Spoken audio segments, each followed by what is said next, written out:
1.0 Launch Day. In Sea of Thieves we got the Athena's Fortune, which is being led by the Pirate Lord, who is dead, versus the Skeletons, who aren't being led by anyone. The Athena's Fortune wants the Sea of Thieves to be a peaceful place, but not too peaceful. Currently they allow their enemy, the Skeletons, to keep their Skelly Forts.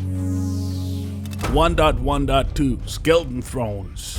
This is when skeletons discovered how to build chairs. This massive discovery was the turning point, which the Pirate Lord should not have ignored, because in 1.2.0 Cursed Sails, we learned that once you discovered how to build chairs, the next step for the skeletons was to build full-on sloops and galleons to roam across the seas. At this point the Pirate Lord probably sighed a little bit. Also note that Skelly sloops didn't come until later on, but remember the title of this video before you start commenting. 1.3.0 Forsaken Shores. In this update, the map got extended with the Devil's Roar, which does not play a big part in the story yet, but will become important later. 2.0 Anniversary Update. Remember when the map got expanded? Well, turns out that was a setup for the Anniversary Update, where we got story missions, which eventually led us to fighting off a super skeleton named the Gold Hoarder on a secret island not marked on the map, kinda. After we defeat the Gold Hoarder, the Pirate Lord says that we should not focus on earning money, but think about the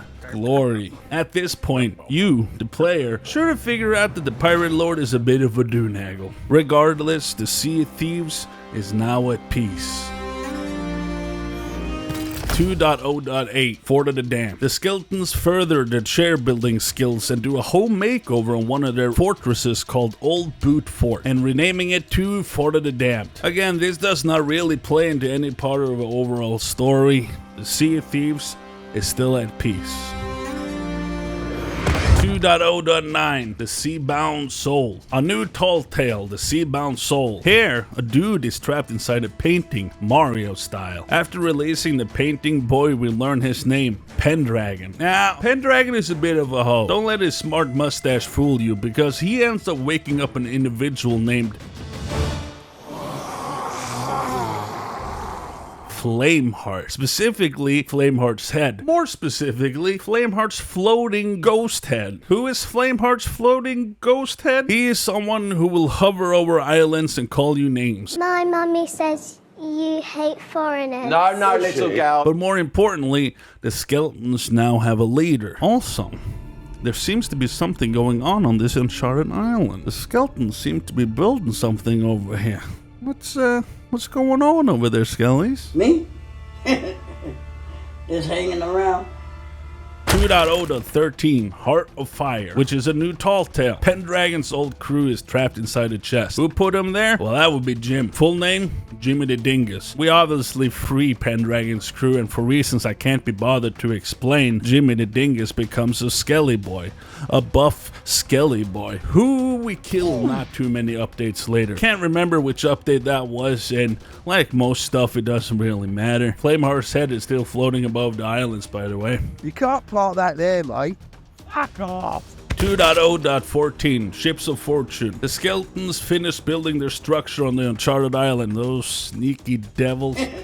And they formed a trading company, the Reaper's Bones, led by Flameheart, I guess? One thing is for sure, a war is brewing on the Sea of Thieves between the Athena's Fortune and the Reaper's Bones. 2.2.0 A Pirate's Life. Jack Sparrow comes for a quick visit during a set of 5 new tall tales, where we eventually learn that all the bad boys in Sea of Thieves have formed an evil league under the ruling of a mysterious, faceless being only known as Captain. We don't know the identity of this captain, but a shiny ray tells me that he used to be Flameheart's captain, but Flameheart cursed him, and here he is mentioned for the first time. Also, the Gold Hoarder is here. Thought we killed him. Oh well. Then Jack Sparrow sails away on his black boat. 2.3.0 Season 4.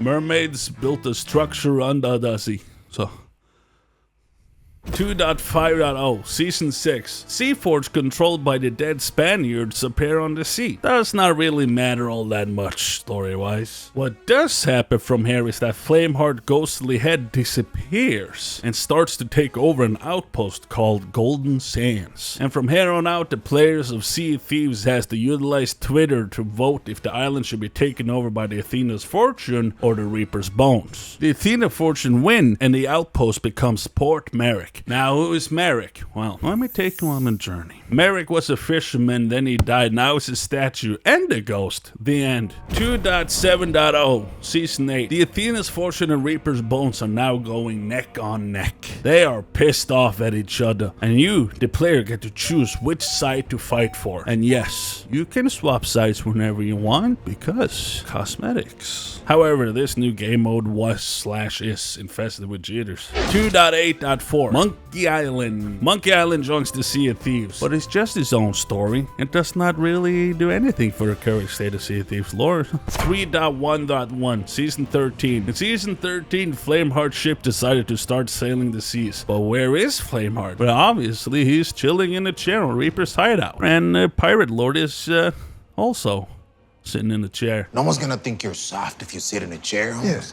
We're all sitting in chairs. Hey. And that's pretty much where we are today with the story. I give the current main storyline in Sea of Thieves whatever ending Rare got planned for this won't make people happy out of 10. You know, like that time with the Hoarder's Hunt, where everyone solved the most intriguing piece of puzzles both inside and outside the game that the players have ever had and probably will ever see, only for everything to be wrapped up with a JPEG. Rare is really good at starting stories, but not much ending them. That's what I'm getting at. Now, if you'll excuse me, I've been looking in the comments for people who'll correct me on the fact that Chairs was not built by skeletons, but by Duke. Who is Duke, you ask? Someone who builds chairs, obviously.